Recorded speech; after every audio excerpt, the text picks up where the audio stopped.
최대한 10월 말까지 끌어올리고 준비 작업을 지금부터 진행을 해야 위드 코로나로의 전환이 가능할 거라고. 네, 단계적 일상 회복, 위드 코로나에 대한 언급이 조심스럽게 흘러나오면서 주식시장에도 변화의 신호가 감지되고 있습니다. 여전히 코로나 변이는 확산되고 있긴 합니다만 전반적으로는 일상을 회복해가는 중이니 그걸 주목해 보자는 건데요. 자, 투자하는 분들은 좀 어떤 주식, 어떤 종목에 관심을 다시 기울여야 할지 이건규 르네상스 자산운용 대표와 이야기 나눠보겠습니다. 네, 대표님 안녕하세요. 네, 안녕하세요. 시기상조라는 얘기가 있어서 언급하기가 조심스럽긴 합니다만 네. 어쨌든 일상 회복에 대한 기대감이 커진 건 분명하니까요. 네. 자산을 운용하는 데 있어서도 좀 변화가 있습니까? 어떠세요? 네, 저희도 이제 최근에 좀 변화가 있었는데요. 최근에 이제 백신 접종률이 좀 상승을 하면서 예전에 어떻게 보면 좀 코로나 피해주라고 할 수 있었던 네. 이제 컨택트주들에 대한 관심이 좀 많이 높아졌고요. 네. 그래서 저희 포트폴리오도 이제 컨택트 관련된 주식들이 좀 증가를 하고 네. 포트폴리오 내 비중도 좀 높아지는 그런 특성을 보인 바 있습니다. 주로 어떤 업종의 비중을 좀 늘리셨어요? 코로나 이제 최대 이제 피해라고 할 수 있었던 것이 결국엔 이제 의류랑 네. 이제 화장품이었거든요. 왜냐하면 의류 같은 경우에는 이제 사람들 못 만나다 보니까 네. 이제 의류 매출액이 이제 급격하게 좀 감소를 했고요.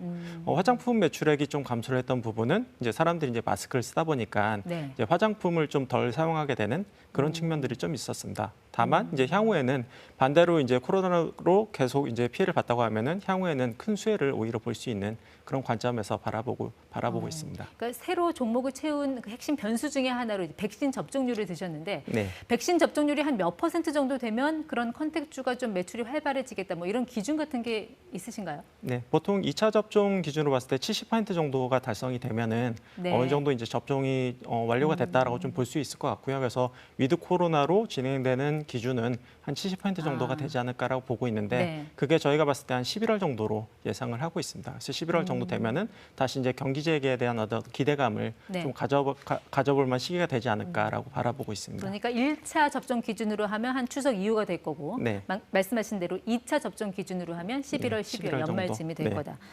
자, 그런 컨택트주들이 의류 화장품 말고 많이 있지 않습니까? 네. 네, 각 성격도 다 다르고요. 좀 네. 특히 주목해서 보는 업종은 어떤 게 있으세요?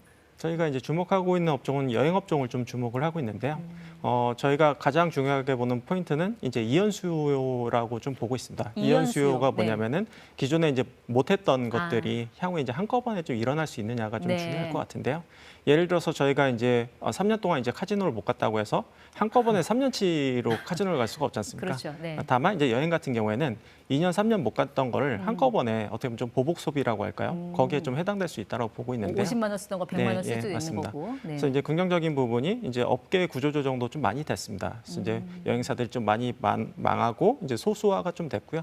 그리고 네. 또 한 가지는 인력 구조조정 등을 통해서 내부 효율성도 굉장히 좀 올라온 상황에서 결국에는 이제 단가가 좀 올라갈 걸 좀 보고 있습니다. 그래서 이제 과거와 같은 이제 저가 여행이 네. 아니라 좀 이제 고가 여행 쪽으로 좀 돌아서면서 전반적인 매출액은 증가를 하고 이제 원가는 다 네. 낮아지면서 이 이익 레버리지가 좀 크게 발생할 수 있지 않을까 기대를 하고 있습니다. 네, 아무래도 백신 접종률이 높은 선진국 중심으로 노선이 돼 있는 네. 대형 항공사가 네. 조금 더 수요가 많이 몰릴 네, 거다. 먼저 좋아질 걸 좀 보고 네. 있습니다. 그러니까 실제로 대한항공 주가 같은 경우 보면요. 네.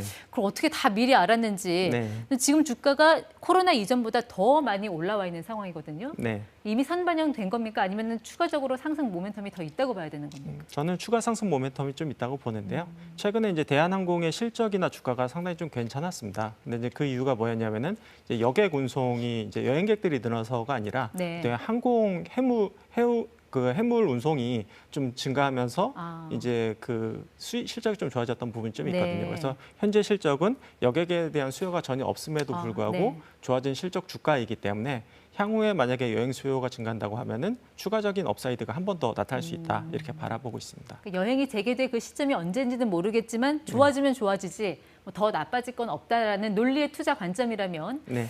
엔터테인먼트 산업은 좀 어떻게 보세요? 그 업종은? 엔터테인먼트도 참 미스테리하게도요. 좀 농담식으로 얘기하는 부분은 뭐냐면은 이제 아티스트들이 다 집에서 놀고 있는데 이제 엔터주들은 이제 실적이 사상 최대치를 찍고 있는 상황이거든요. 네. 근데 그게 이제 내부적인 산업에 좀 변화 요인이 좀 있었던 것 같아요. 왜냐하면은 집에만 있다 보니까 어떤 그 온라인 컨텐츠에 대한 네. 소비도 좀 증가를 했고요. 아. 그리고 또 한 가지는 온라인 컨텐츠에 대한 이제 돈을 지불하는 부분이 네. 많이 사람들이 이제 소비자들이 좀 익숙해졌다라는 부분이 좀 될 수 있을 것 같아요. 아. 그러다 보니까 본질적으로 좀 사업 구조적으로 좀 좋아진 부분도 있고, 그리고 내년에 추가적으로 좀 좋아질 수 있는 부분은 네. 사실 이제 기존의 엔터주들이 돈을 많이 벌었던 것들이 이제 콘서트라든지 공연에서 수익을 좀 많이 네. 거뒀었거든요. 근데 현재 실적은 아예 그런 공연이 전혀 없는 실적이라는 부분이 될 수 있겠죠. 그러다 보니까 내년에는 그 부분이 이제 추가적으로 붙어지면서 연간으로 봤을 때 한 30에서 40% 정도 실적이 내년에도 또 증가할 수 있는 부분이 있다. 네. 이렇게 바라보고 있습니다. 어떻게 산업의 좀 전반적인 체력이 올라갔다 이렇게 보고 계신 것 같아요. 네, 맞습니다. 그러면서 보면은 엔터테인먼트 업종은 어떻게 보면 언택트주의 수혜주면서 동시에 네, 맞습니다. 네 콘택트주의 수혜인 그런 측면도 구조적인 있는 변화와 어떤 시장의 변화, 그리고 시장의 변화에 대한 수혜, 이 부분들이 이제 동시에 나타나는 업종이다라고 네. 보고 있습니다. 자, 이런 일상 회복의 움직임을 감안했을 때 올 네. 하반기 주식 시장은 좀 어떻게 전망하고 계신가요?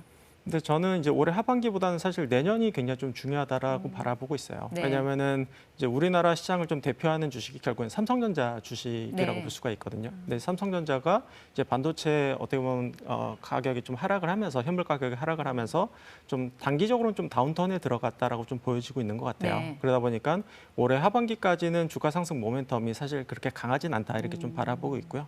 다만 이제 올해 안 좋아졌던 것들, 사실 올해 하반기에는 이제 코로나 2차 확산에 이제 피해가 있었고, 네. 그리고 내년 하반기를 봤을 때는 오히려 이제 피해를 봤던 것들이 좀 개선된다고 봤을 때는 내년은 다시 이제 연간으로 봤을 때도 이제 상승 모멘텀이 충분히 존재한다라고 좀 보여지고 네. 있거든요. 그래서 올해 하반기에는 좀 버티고 이제 내년 상승기를 좀 기다려봐야 되지 않을까 이렇게 좀 바라보고 있습니다. 또 올 하반기는 급격한 상승도 없고 네. 하락도 없는 네. 횡보장이 될 걸로 보시는 건가요? 네, 맞습니다. 네. 왜냐하면은 지금 주가가 결국 이제 8만 원대에서 이제 7만 원대로 떨어지면서 주가에 어느 정도 좀 선반영된 부분이 좀 있다라고. 삼성전자 말씀하시는 맞습니다. 거예요? 네. 예, 선반영된 부분이 있다라고 좀 바라보고 있거든요. 그럼 대표님 관점에서 볼 때 네. 그 횡보장이라는 게 네. 코스피 그 박스권은 대충 어느 정도로 보신 거예요? 상단과 하단을요? 네. 그걸 이제 쉽게 맞추기는 어렵지만 제 기준으로 봤을 때는 한 3,100에서 3,300 정도가 이제 안정적인 박스권이 있을 수 있다라고 좀 보이고 있고요. 네. 반대로 얘기하면은 3,100을 이제 하회해서 떨어질 경우에는 매수 관점에서 좀 더 적극적으로 이제 접근할 필요가 있다라고 네. 좀 보고 있고, 반대로 뭐 3,400, 3,500 갈 경우에는 조금 조심할 필요가 있지 않을까 네. 이렇게 바라보고 있습니다. 그러니까 이제 3,000이 깨지지는 않겠지만 지수가 네. 그 고점을 돌파하기도 좀 어렵다고 그렇게 보시는 것 같은데 네. 자, 그럼 횡보장에서는 이렇게 자산 운용하는 분들은 네. 뭐 가만히 손 놓고 계시지 않을 거고 좀 어떤 네. 작업을 하세요? 저희는 이제 그럼에도 불구하고 현재 좋은 것들을 계속 찾는 작업을 좀 하고 있고요. 그래서 저희가 이제 상반기 때 좀 많이 실었던 카테고리가 좀 몇 네. 가지가 있습니다. 그 대표적인 케이스가 이제 타이어 코드라는 업종이 좀 있고요. 타이어 코드요? 네. 타이어 코드가 어떤 제품이냐면 저희가 이제 전기차를 사게 되면은 전기차 전용 이제 타이어가 있습니다. 네. 그 타이어가 이제 무게감이 더 있는데요. 왜냐하면은 기존 내연기관차의 이제 그 차 무게가 1,500에서 한 700kg 정도가 되고요. 네. 근데 이제 전기차로 넘어가게 되면은 이제 2,000kg가 넘어가게 됩니다. 네. 그렇기 때문에 타이어가 좀 굉장히 조금 탄탄해야 되는 네. 부분이 있기 때문에 보강제가 더 많이 쓰일 수밖에 없습니다. 그래서 구조적으로 좀 증가하는 업종을 찾고 네. 있다라고 말씀드릴 수가 있을 것 같고요. 또 한 가지는 뭐 임플란트도 임플란트요? 이제, 시장이 굉장히 좀 좋았다라고 좀 보여지고 있는 부분이 네.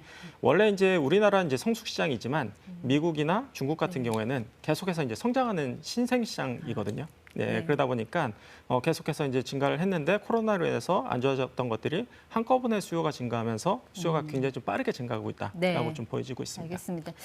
한창 뭐 백신 여권 이야기 나오면서 여행주, 항공주 반짝했다가 또 뭐 네. 델타 변이 확산되면서 주가가 하락했던 경험이 있어서 네. 투자자들로서는 좀 신중하게 잘 판단을 해야 될 시기가 아닌가 싶습니다. 네. 네, 지금까지 ETY 이건규 르네상스 자산운용 대표와 함께했습니다. 네, 고맙습니다. 네, 감사합니다.